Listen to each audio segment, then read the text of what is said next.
ఒక గ్రామం చివరలో అడవికి దగ్గరగా ఒక పాత బావి ఉండేది. దాని పేరు మాయబావి.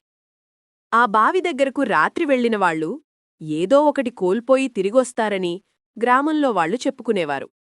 కాని ఎందుకలా జరుగుతుందో మాత్రం ఎవ్వరికీ తెలియదు.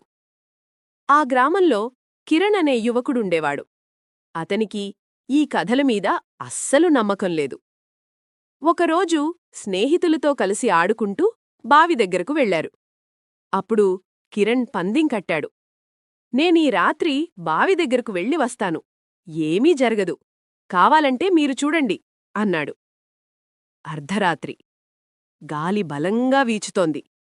చుట్టూ చెట్లు కదులుతున్నాయి. కిరణ్ ఒక్కడే మాయబావి దగ్గరకు వెళ్లాడు. ధైర్యంగా బావిలోకి చూశాడు. కాని అతనికి తన ప్రతిబింబం తప్ప ఇంకేం కనిపించలేదు. దీనికేనా ఇంత భయం అని నవ్వుకున్నాడు. అక్కడ్నించి ఇంటికి వచ్చి ఎప్పటిలాగే నిద్రపోయాడు.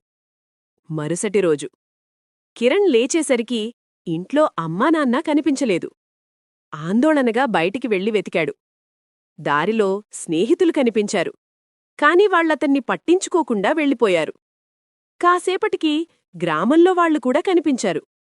కాని కిరణ్ మాట్లాడుతున్నా అక్కడి ఎవరూ లేరన్నట్టు వెళ్ళిపోతున్నారు. కిరణ్కి ఏమీ అర్థం కాలేదు. ఎందుకిలా జరుగుతోంది అని భయపడిపోయాడు. కొంత దూరంలో మాయబావి దగ్గర చాలామంది గుమికూడి ఉన్నారు. అక్కడ దృశ్యం చూసి ఆశ్చర్యపోయాడు. బావి పక్కన తన మృతదేహం పడి ఉంది.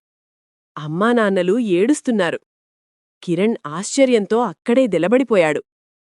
ఆ రాత్రి తాను బావి దగ్గరకు వెళ్లి తిరిగి రాలేదని అతనికి అర్థమైంది. తన తల్లిదండ్రులను తలచుకుంటూ నేను బావి దగ్గరకు వెళ్లకపోతే బాగుండేది అని బాధపడ్డాడు.